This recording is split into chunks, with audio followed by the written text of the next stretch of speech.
Bien-aimés dans le Seigneur, laisse que mon Dieu vous bénisse. Prions ensemble. Seigneur, nous te bénissons pour ce moment que tu nous donnes. Laisse que tout ce que nous allons dire soit pour la gloire de ton nom. Que cet instant soit béni au nom de Jésus-Christ. Amen.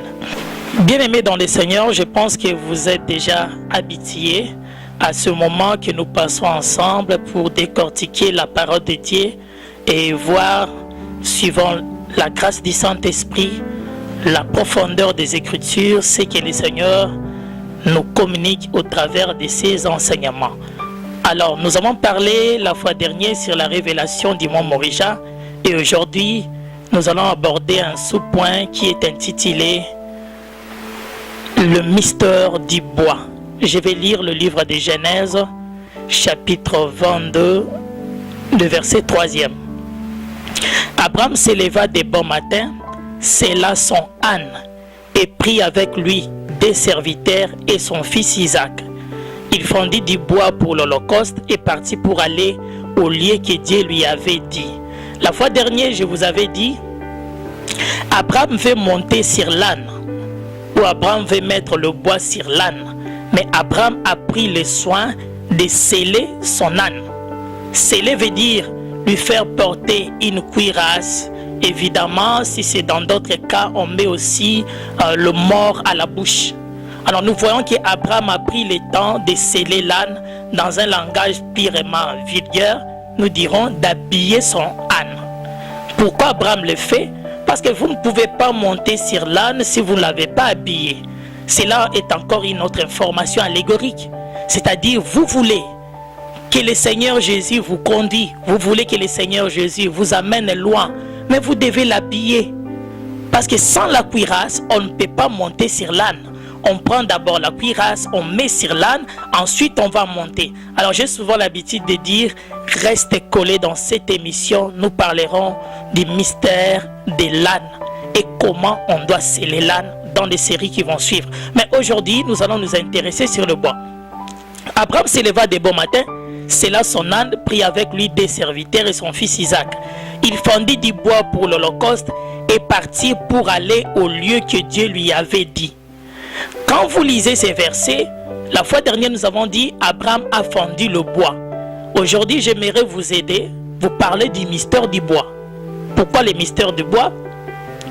Dans les séries qui vont suivre, vous allez apprendre ensemble avec moi que le bois a aussi leurs défauts. Il est difficile de trouver un bois qui n'a pas de défauts.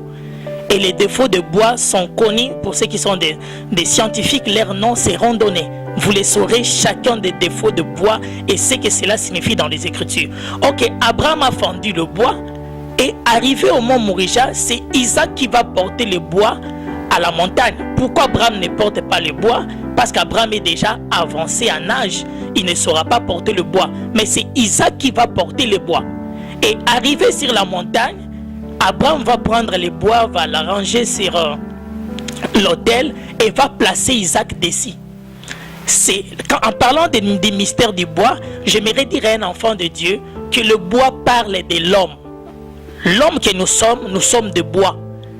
Et les sacrifices qu'on place au-dessus du bois, c'est l'adoration, c'est la louange. Et le fait qu'il descend pour le consommer, c'est le Saint-Esprit. C'est vrai, en parlant d'Abraham fendu du bois, il y a des vérités qui sont cachées à l'intérieur, qui sont propres à ces versets. Mais j'avais voulu ensemble avec vous que nous puissions parcourir toute la Bible pour sonder à savoir qu'est-ce que signifie le bois dans la Bible. Le bois nous parle de quoi? Alors sans plus tarder, si nous regardons dans le livre de Genèse, chapitre 22, verset 9, la Bible nous dit que c'est le bois qui porte les sacrifices. Quand vous allez dans les tabernacles, là nous donnons le cas d'Abraham, Genèse chapitre 22, le verset 9e, nous verrons qu'Abraham a arrangé le bois, ensuite il a placé Isaac dessus. Et quand vous allez même dans les tabernacles, vous voyez qu'on a arrangé le bois. Après avoir arrangé le bois, on plaçait les sacrifices au-dessus du bois. Et alors le bois en question sera fendu, sera coupé en morceaux et la viande aussi sera coupée en morceaux. Mais il y a eu des cas comme celui d'Isaac. Le bois est fendu, mais Isaac n'est pas fendu. C'est-à-dire il est resté en entièreté. on laisse l'animal à l'entièreté si c'est l'Holocauste. Parce que toute la totalité de l'animal va revenir à Dieu. Mais s'il s'agit des autres offrandes où le sacrificateur doit enlever sa partie à lui, donc ce n'est pas l'Holocauste, on doit couper de manière à ce que le sacrificateur enlève ses parties à lui. Alors, ici, j'aimerais dire qu'il existe une grande différence entre un sacrifice qu'on a enlevé et un sacrifice qu'on a laissé entier. Mais quel que soit les sacrifices qu'on va enlever ou les sacrifices qu'on va laisser en entier, le bois, lui, sera toujours fondu. Même quand le sacrifice n'est pas fondu, le bois doit être fondu. Même quand le sacrifice est fondu, le bois restera toujours fondu. Parce qu'on ne pourra jamais utiliser le bois qui n'est pas fondu. Donc, dans le cas des holocaustes, le bois est toujours fondu. Dans le cas aussi des autres sacrifices, le bois est toujours fondu. Pourquoi le bois doit être fondu? J'ai lu quelque part dans les Écritures que la parole de Dieu est un couteau à double tranchant qui est capable même de séparer la moelle avec la chair, les os avec la chair.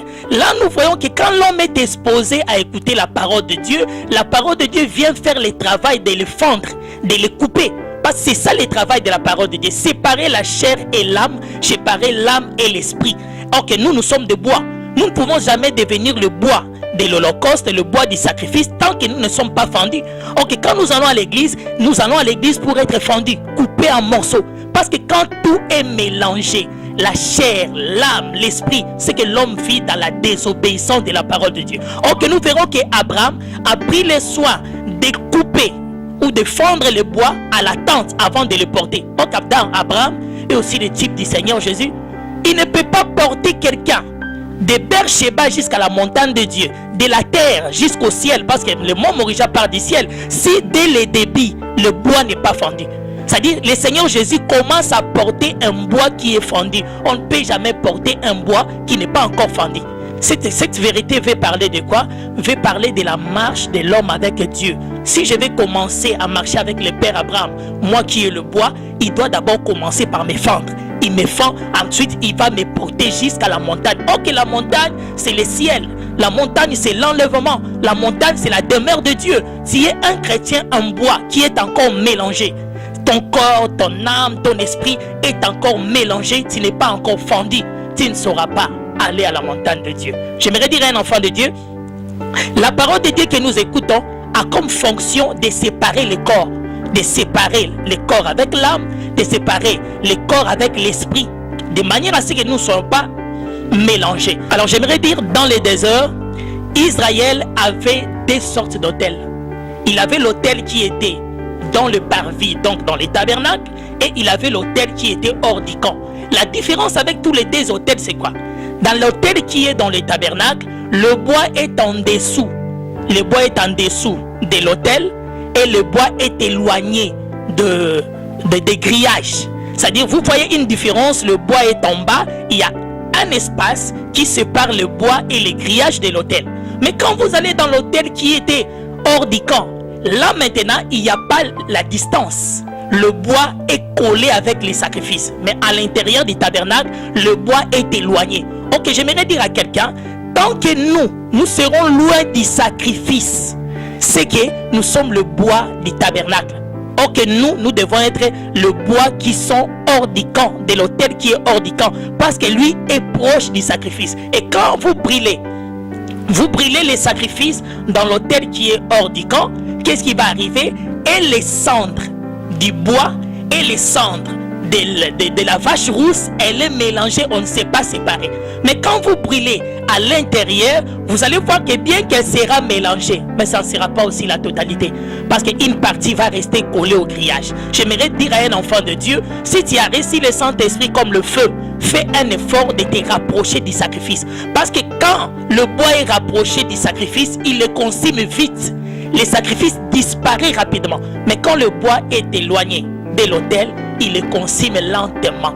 D'autre part, les sacrifices qu'on a placés sur l'autel, c'est quoi? C'est la parole. Dieu donne sa parole comme sacrifice. Il nous demande d'obéir, il nous demande d'exécuter.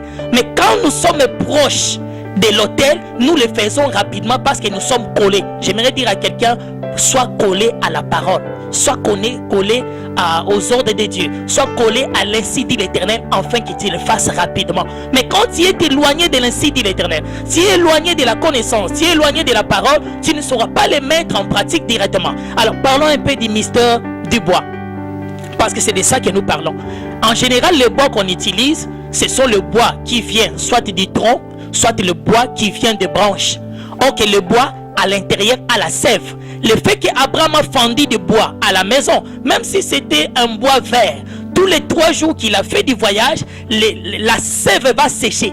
C'est-à-dire tout au long de la route, la sève ne faisait que sécher jusqu'au 3e jour. Quand Abraham va arriver au mont Moriah, il trouvera que le bois est déjà sec. C'est-à-dire dès la maison, quand Abraham a coupé le bois, tantôt il y avait encore de la sève. Mais tout au long du parcours, le bois a séché. J'aimerais dire à quelqu'un que quand le Seigneur vient nous briser, le Seigneur vient nous changer, vient nous façonner, mais la sève est toujours là. C'est chaque jour de notre vie que la sève sèche. Que la sève sèche jusqu'à ce que quand nous arriverons à la montagne, nous atteindrons la perfection totale. C'est-à-dire dans la vie d'un enfant de Dieu, il est normal dans sa marche que le péché soit présent ou que le péché existe. Mais le problème est qu'il doit fournir d'efforts chaque jour de sa vie que la sève puisse sécher, qu'il abandonne certains péchés, qu'il abandonne certaines pratiques, qu'il abandonne certaines manières de parler, certaines manières de faire avant d'arriver à la montagne sainte. Alors regarde-toi, est-ce que la sève a séché ou la sève est toujours là? Parce que durant les 3 jours de marche, Abraham va encore porter le bois. Tantôt ils étaient sous le soleil, sous la chaleur, mais même si le soleil n'y était pas, le fait que le bois est fondu, l'intérieur du bois est exposé à l'extérieur, même le vent était capable de faire sécher la sève. Le bois pouvait être séché même par le vent, parce que l'intérieur est ouvert. C'est-à-dire à un moment donné, quand nous disons nous sommes le bois qu'on a fondu, notre cœur qui est à l'intérieur sort dehors. Nous voyons le cœur du bois, nous voyons le ventre du bois. En d'autres termes, ça veut dire que quand je viens confesser mes péchés devant le Seigneur, pardonne-moi parce que j'ai volé, pardonne-moi parce que je me suis prostitué, pardonne-moi, c'est-à-dire je prends mon intérieur, je le fais sortir dehors, c'est que je suis en bois fondu. Mais quand je ne vais pas montrer au Seigneur mes défauts, mes péchés, je les cache à l'intérieur, c'est que je ne suis pas un bois fondu. Ok, dans la marche vers la montagne sainte, on a besoin d'un bois qui est fondu, on n'a pas besoin d'un bois qui est enfermé, qui cache encore la sève à l'intérieur. Il est facile pour un bois qui est fondu, qui se sèche, qu'un bois qui n'est pas fondu. Un bois qui n'est pas fondu peut prendre 15 jours pour se sécher. Mais un bois qui est fendu peut prendre 3 ou 4 jours. Maintenant, quand j'ouvre mon cœur, je le montre au Seigneur. C'est-à-dire, je suis en train d'ouvrir mon intérieur. Je deviens un bois fendu. Et facilement, le changement viendra rapidement. Nous voyons des gens qui ont fait 15 ans dans la foi, 20 ans dans la foi, mais ne changent pas. Parce qu'ils cachent leurs péchés, ils ne sont pas des bois fendus. Ok, dans la montagne de Dieu qui est l'enlèvement, dans la montagne de Dieu qui est le ciel, on ne part qu'avec le bois qui est fondu. Alors, j'aimerais dire à un enfant de Dieu, le bois, on les travaille aussi. On a vu Salomon, pour construire les tabernacles, il a fait appel à Hiram, le Tyrien, dont la maman était de la tribu de Dan et son père était Tyrien. Et quand Hiram est venu, la Bible nous dit que Hiram était venu pour travailler le bois. Alors on verra cela, même dans le livre d'Exode chapitre 31, verset 5e. On verra comment Bétchaïel a été appelé par Moïse pour travailler le bois. Il a fait les tables qu'on va couvrir d'or, il a fait les chandeliers, il a fait des tables de pain de proposition, il a fait l'autel avec le bois d'acacia. Il était venu pour travailler le bois. Alors on ne peut jamais travailler le bois si on ne l'a pas fendu. Oui, évidemment, il y a des bois aussi qu'on les travaille en entier. Mais le bois qu'on a fendu nous parle de quoi? Nous parle de la confession. Mais le bois qu'on a travaillé nous parle de quoi? Nous parle de la valeur ajoutée. Christ vient des fois comme charpentier pour nous briser, pour nous fendre, faire montrer notre intérieur, mais il vient aussi comme artisan. Il vient pour nous travailler, nous donner de la valeur. Un bois qu'on a travaillé est plus meilleur qu'un bois qu'on n'a pas travaillé. Un bois qu'on a travaillé a plus de la valeur qu'un bois qu'on n'a pas travaillé. Christ vient comme un artisan pour nous travailler, parce que je vous ai dit au début de l'émission, nous sommes le bois. Le bois, on le fend, le bois, on le travaille. Dès le début, je parlais sur fondre, maintenant je parle sur travailler. Nous, maintenant, en tant que le bois, Christ vient comme artisan. Si chez Abraham, il est venu, il s'est présenté comme un bûcheron, il a fondu le bois. Maintenant, chez nous, il vient comme Hiram, comme un artisan. Il vient nous travailler, nous donner la forme. Ce travail-là est fait aussi par le Saint-Esprit. Quand nous recevons le Saint-Esprit, nous, le bois, il vient nous travailler, nous faire une chaise, nous faire une table. L'essentiel, que nous ayons de l'utilité. Toi, ton artisan, t'as fait quelle pièce? Parce que dans l'église du Seigneur, il y a des chaises, il y a des tables, il y a des coupes, il y a des bâtons, il y a d'autres serrons comme des pylônes. Chaque élément de la maison qu'on a travaillé avec le bois parle d'une chose. Moi, j'aimerais que tu sois une table, que les gens viennent manger chez toi. J'aimerais que tu sois une chaise, que les gens qui sont fatigués, délaissés, viennent avoir le repos chez toi. Christ, dans la Bible, il est tout. Christ est notre armoire, Christ est notre table, parce que lui aussi est le bois. Il a dit, s'il m'arrive ainsi, moi le bois vert, qu'est-ce qui vous arrivera, le bois sec? C'est-à-dire là, Christ nous a démontré que nous sommes le bois, lui aussi il est le bois. Parce que la Bible est un monde allégorique. Le bois, on les travaille. Le bois, on les travaille veut dire, on l'ajoute une valeur ajoutée. Même si ce bois représentait $1, si on les travaille, on ne le vendra plus à $1, la valeur s'ajoute. Quand nous venons à l'église, nous écoutons la parole de Dieu. Christ et le Saint-Esprit travaillent comme des menuisiers. Ils viennent comme des artisans pour nous travailler, nous donner de la valeur. Il y a de ceux qui seront des tables, il y a de ceux qui seront des chaises. Dans l'église de Dieu, chacun a sa vision. Chacun a sa mission, chacun a son ministère, chacun a son don. Et toutes ces capacités, ces dons que le Seigneur a donnés à l'église, c'est pour l'édification de l'église. Il vient nous travailler. Il nous a pris dans le monde avec nos péchés, avec nos déformations. Il vient nous travailler. Moi, je vous dis, un bois qu'on a travaillé, même si ce bois a une déformation, dès lors qu'on ajoute la valeur ajoutée, la déformation devient une qualité. La déformation devient encore une beauté. Pourquoi je suis en train de dire ça? L'Éternel a pris Moïse avec son défaut principal qui est de la colère. Le Seigneur a travaillé Moïse comme un artisan devant les buissons ardents. Les défauts de Moïse, la colère est devenue une qualité. Ce n'est plus la colère comme il en avait avant, c'est devenu une colère sacrée. C'est que nos défauts, dès lors que nous venons au Seigneur, il transforme ses défauts en qualité. Et d'ailleurs, le Seigneur cherche toujours des gens qui ont des défauts pour qu'ils fassent de ces défauts-là des qualités. Tantôt, j'aime beaucoup l'argent. Mais quand je viens auprès du Seigneur, le Seigneur va faire en sorte que j'aime beaucoup maintenant l'argent pour son service. Tantôt, j'aime beaucoup la qualité. Il va faire en sorte que j'aime lui servir avec qualité. Vous verrez que toutes mes histoires auront une certaine qualité. Les défauts que j'avais dans le monde, le Seigneur ne fait que renverser ces défauts-là. Parce qu'il vient aussi comme artisan. Alors, le message d'aujourd'hui a été centré sur le bois. Nous sommes le bois, tu es le bois, je suis le bois. Est-ce que tu es déjà fendu?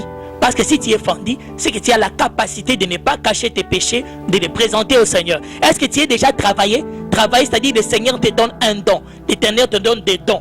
Ou le Seigneur te donne un ministère pour que tu sois utile à l'édification de l'église. Jacob a pris le bois. La Bible dit qu'il a pris 3 sortes de bois qu'il a jeté dans l'eau. Quand les animaux sont venus boire dans cette eau-là, ils ont eu des rails. C'est-à-dire les 3 bois-là qu'on va parler dans des émissions qui viendront. Nous t'expliquerons pourquoi 3 bois dans l'eau. Cela signifie quoi? Je pense que tu resteras branché à cette émission et au prochain numéro.